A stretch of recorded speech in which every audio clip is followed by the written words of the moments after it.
Yo, what's up mga idol? Welcome back sa ating channel. And ngayong araw na ito mga idol ay pupunta tayo sa Motormate Puerto kasi magpapaayos tayo ng motor natin. So finally mga ka-idol, so more than 4 years na paggamit ay nagkaroon na talaga ng maraming problema itong motor natin, which is yan yung ipapaayos natin ngayon. So hopefully mga ka-idol na maging maayos na yung motor natin, kasi para makapagpa-video na tayo, no, sa ating YouTube. So dyan pala sa unahan sa Alae, mayroong mga checkpoint ng pulis. So kailangan natin ihanda yung lisensya natin. So kumusta kayo dyan? So ngayon mga ka-idol, no, wala tayong mahanap na mekaniko dito sa amin na sa tingin ko ay matino pagdating sa ganitong trabaho. So noong nakarang araw, dinala ko sa isang mekaniko, kaso hindi siya natukoy kung ano talaga yung problema, no? Kasi nga kulang sa gamit, and then hindi ko alam kung may experience na ba yung mekaniko na yun, pero sa tingin ko meron naman.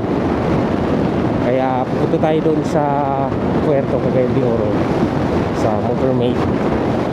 Doon na tayo magpapaayos mga ka-idol, tapos doon na rin tayo bibili ng pyesa. By the way guys, ngayon is 7:20 yata. Wala tayong relo, hindi tayo nakadala ng relo. Pero kanina pag check ko sa cellphone, mga 7:20. So kailangan nating makarating doon sa Puerto bago pa man mag alas 8. So ngayon nandito tayo sa cruising sa papasok ng Mantibugao. At yung labas ng daan na yan guys, papunta sa Taguluan. So medyo naaalangan tayo sa motor natin kasi wala siyang minor, laging namamatay. So pag ganitong may traffic light, isa ito sa mga talagang binabantayan natin na kapag na off ay mahirap talaga siyang paandarin. So sabi ng mekaniko guys na madumi na yung barbula ng motor natin. So ito na tayo guys sa Alae, no? So hindi ko alam kung nagfa-fog ba yung camera natin, kasi madalas itong nagfa-fog lalo na pag umaga. Hindi ko alam kung ano yung problema. Siguro bibili tayo ng bagong lens kapag nagkapera tayo. Sus, may nakalimutan na naman ako. Nakalimutan ko yung tiplon. Dito na tayo sa Alae guys.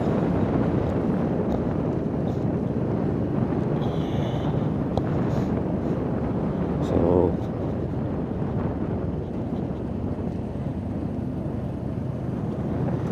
doon kasi sa pinaggagawan ko guys ng motor ay nag-resign yung dalawang mekaniko nila. By the way, tayo ay magpapagawa sa Motormate Puerto, no? Yun nga yung problema talaga guys, nagkaroon talaga ng pag-resign ng dalawang mekaniko.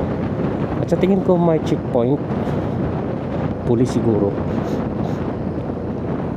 Pulis palagi dito may checkpoint. Kailangan kailangan nating huminto. Tapos dito nga,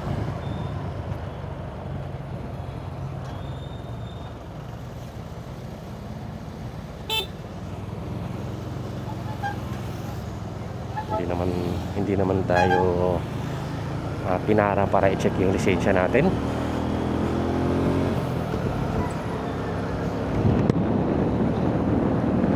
So ox to ox at saka goods na goods, mga kaibigan. Wala na talaga itong motor natin, guys. Tumatakbo pa naman, hindi siya namamatay pag tumatakbo. Maayos rin naman ang takbo niya. Siguro may problema lang talaga na hindi natin matukoy, no? At saka wala naman tayong pera para makabili ng bago, or baka pag installment ayaw natin mag-utang na kasi medyo marami na tayong utang. Okay na sa atin na ipaayos ito.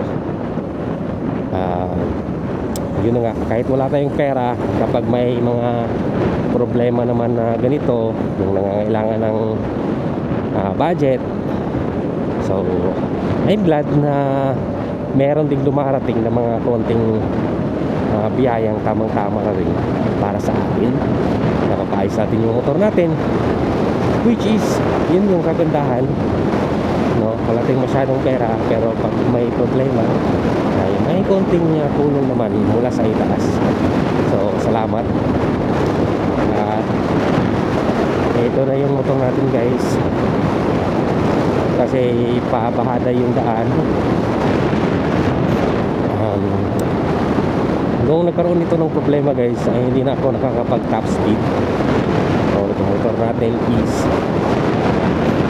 4 years na nating ginagamit, no?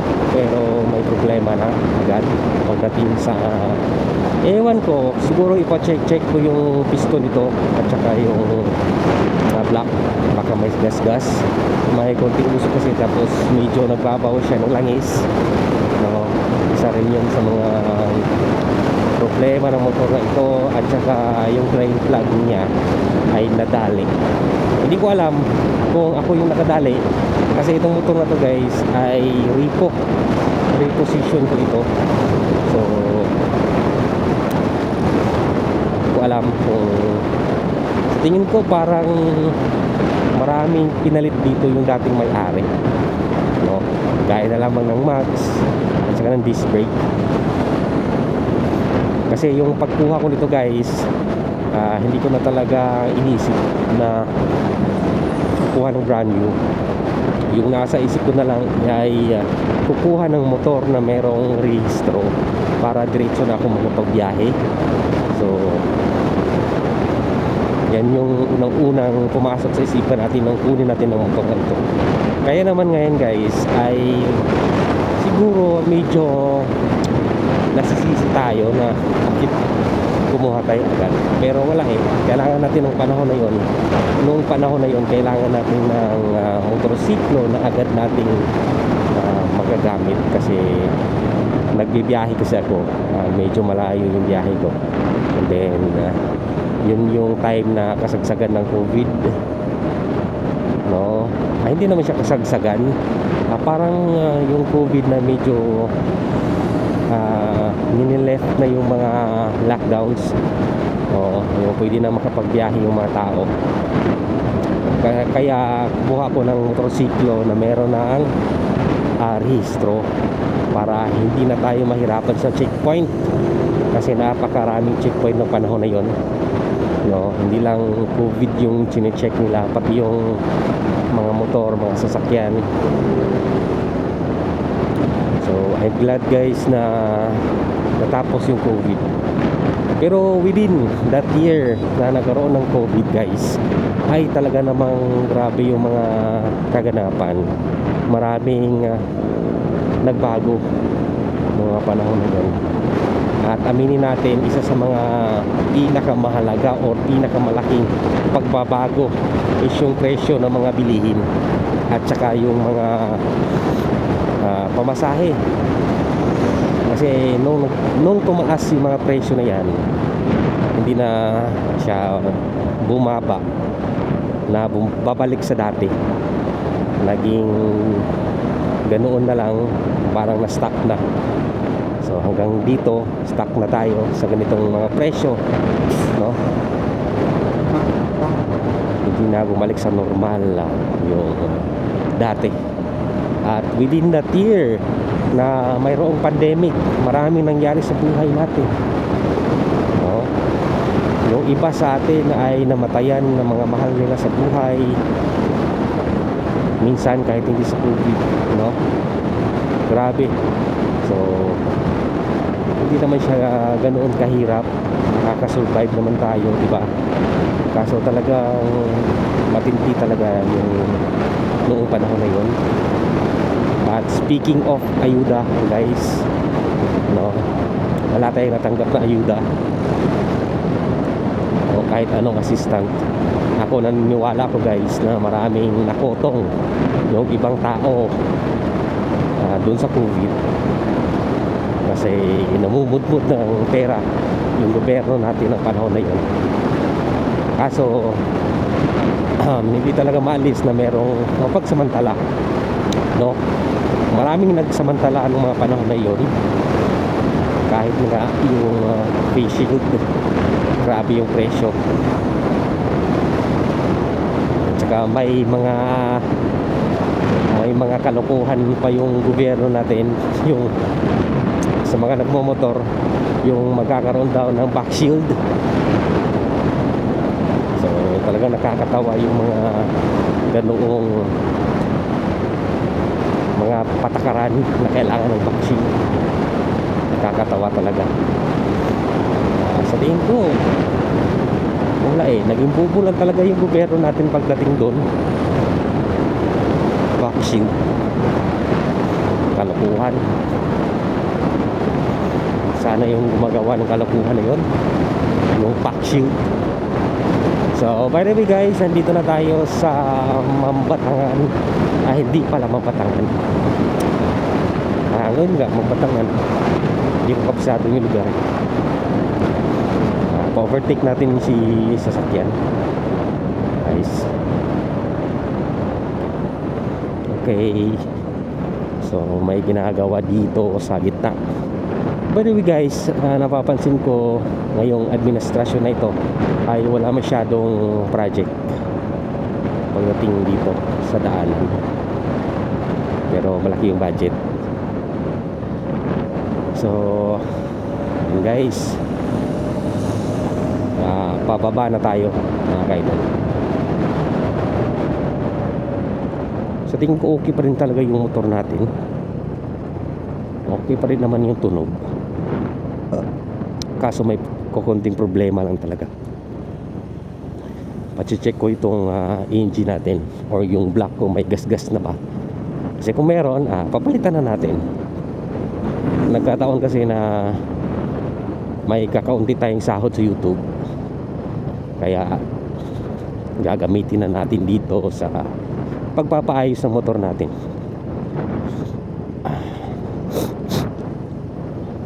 Sa tingin ko marami na nakapila doon kasi kahapon, guys, doon ako galing, kaso inabot ako ng hapon, hindi pa rin ako nabigyan ng pagkakataon na matignan yung motor ko kasi iisa lang mekaniko nila doon, nag-resign na yung dalawa. So hindi na ako umalis doon, guys, doon nga, hindi na ako naghahanap ng iba kasi nakita ko kasi yung mekaniko nila na mabusisi, hindi minamadali yung trabaho, which is yun yung isa sa mga pinaka hinahanap natin, yung mekanikong may puso pagdating sa trabaho, hindi yung binibilisan dahil marami silang gagawin. Isa yun sa mga tinitignan natin, guys, kasi mahirap na talaga maghanap ng mga matitinong mekaniko ngayon dito sa bansa natin. Maraming umaasang mekaniko pero malayo sa standards, no? So hindi natin sila masisi, guys, kasi naghahanap sila ng hanap buhay, no? Yun yung tinatawag na kurso ang tawagin sa amin, diba? Kahit kukunti lang, dahil sa sense of urgency na kailangan mong magkaroon ng pera, kahit na kukunti lang yung kaalaman mo ay pinapasok mo na, or hindi ka pa hinog pagdating sa mga bagay ay pinapasok mo na, katulad na lamang ng vlogging, guys. So kung inyong napapansin sa Facebook, left and right, yung mga friends mo nagiging vlogger na rin, no? Kumain lang, vlogger na, nag-video, vlogger na. Maraming nai-involve sa paganoon. So yan yung kagandahan rin, kasi nga hindi na requirements na magkaroon ka ng magandang gamit. Yun lang, tibay ng loob mo lang, tapos yung lakas ng loob yung kailangan mo, tapos diskarte, pwede ka nang sumikat. Kaya lang minsan yung iba lumalagpas na sa boundary ng pagiging matino, kung ano-ano na lang yung ina-upload nila sa Facebook. So pati na rin itong mga products na minsan talagang nagkakaroon ng debunk itong si Doc Adam, no? Pero sa akin kasi, guys, yung mga ganoong problema,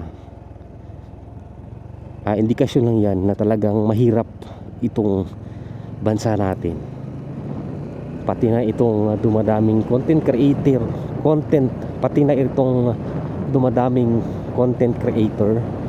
na nagbabaka sakali yung bawat isa sa kanila na sumikat, kasi talagang aminin natin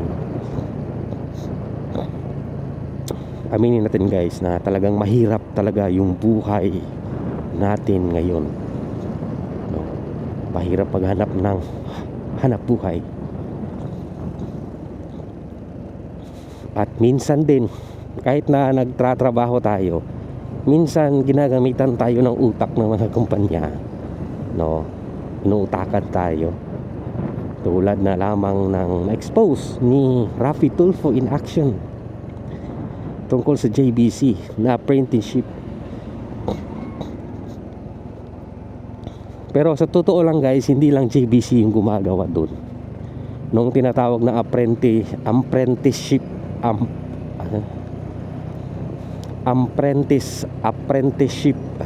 sa TESDA, kasi yung ganyan ay hindi nila pinapasok sa minimum wage yung mga trabahante nila, kasi inilalagay nila sa apprenticeship. So yan yung isa sa mga nakakasakit, kasi ako personally, dumaan ako dyan, nagkaroon din tayo ng pagkakataon ng makatrabaho dyan sa JBC. Kaya alam natin na hindi lang JBC yung gumagawa niyan, pati nga yung Rebisco, no? Rebisco, marami yan, basta company ng Rebisco, yan yung technique nila, apprentice. So 3 months kang yung sahod mo ay mababa, tapos pagdating sa 4 months saka palang tataas, which is nakakalungkot. At saka pinapaperma ka na overtime. Yung overtime mo, kailangan mo magtrabaho ng 12 hours per day. So gigising ka, magtatrabaho ka, matutulog ka, gigising ka ulit, 12 hours per day, diba? Ibig sabihin 6 to 6 yung trabaho mo, guys, which is napakahirap. Talagang pagod na pagod ka. Yan yung mahirap talaga pag tayo ay na mahirap, at minsan inaabuso lang yung lakas natin ng mga kumpanya. No choice tayo, kailangan natin maghanap ng pera, maghanap buhay. So nandito na tayo sa puerto, guys. Diyan sa gilid ng Shell natin matatagpuan ang Motormate Puerto. So sirado pa siya guys. I'm glad na tayo yung nauna. Okay, ito siya guys, sirado pa siya.